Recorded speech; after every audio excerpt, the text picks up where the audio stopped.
हूँ। श्री सुखदेव जी महाराज कहते हैं, हे राजन, अब तुम चंद्रमा के वंश का वर्णन सुनो। भगवान नारायण के नाभि से कमल, कमल से ब्रह्मा, ब्रह्मा के पुत्र हुए अत्रि, अत्रि के पुत्र हुए चंद्रमा, और चंद्रमा इसी वंश में जन्म लेकर के आए, इसलिए इस वंश का नाम चंद्रवंश पड़ा है। तो चंद्रमा के पुत्र हुए हैं बुध, बुध के पुरुरवा, पुरुरवा का विवाह उर्वशी के साथ हुआ है, उनके 6 पुत्र हुए हैं। और इसी वंश में आगे चल करके नहुस नामक एक राजा हुए, जिनके 6 पुत्रों ने जन्म लिए हैं। याति, ययाति, सनयाति, आयति, यवेति और कृति नामक के 6 पुत्रों ने जन्म लिया है। तो नहुस के पुत्र हुए ययाति, ययाति के 2 विवाह हुए। पहली पत्नी है देवयानी, दूसरी पत्नी है शर्मिष्ठा। इन दोनों रानियों से 5 पुत्रों ने जन्म लिया। और जो छोटा पुत्र था पुरु ने क्या किया, अपने पिता को, अपनी जवानी ययाति पिता को दे दिया है। और यहाँ पर राजा ययाति ने प्रसन्नता के साथ अपने छोटे पुत्र पुरु को राज्य का सम्राट बना दिया है। और इसी आगे चलकर इसी वंश में राजा दुष्यंत हुए हैं, उनकी पत्नी शकुंतला हुई, उनका बेटा हुआ जिनका नाम भरत रखा गया। भरत नाम की बहुत बड़ी महिमा है। और देखिए, श्रीमद् भगवत गीता में भगवान श्री कृष्ण अर्जुन को भारत शब्द का प्रयोग करते हैं।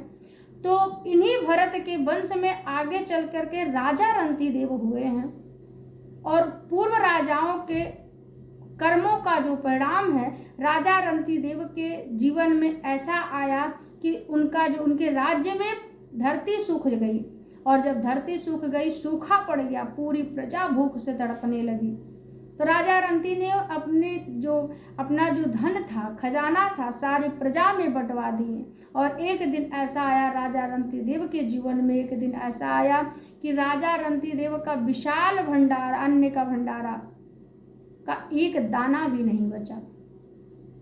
एक बार तो लगातार 48 दिन तक बिना कुछ खाए पिए राजा रंती देव का बीत गया, पानी तक पीने को नहीं मिला। और 49वें दिन तक प्रातः काल कुछ खीर, हलवा मिला और जल। तो उस समय राजा रंती देव का पूरा परिवार बड़ा प्रसन्न हुआ, बड़े कष्ट में था।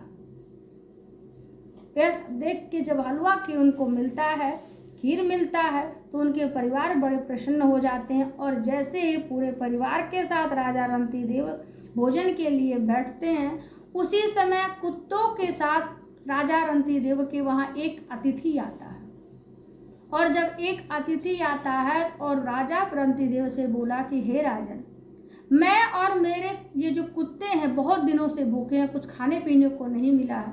राजा के पास तो कुछ था नहीं, अन्य जल जो भी उनके पास था, जो भी उनको प्राप्त हुआ था, वह उस अतिथि को राजा रंती देव ने दे दिया। राजा रंती देव को लगा कि जैसे उन्होंने उनके परिवार को भोजन करा दिया है। और यहाँ पर राजा रंती देव ने भगवान नारायण की बड़ी सुंदर स्तुति की है, स्तुति करते हैं, भगवान को प्रणाम करते हैं। और राजा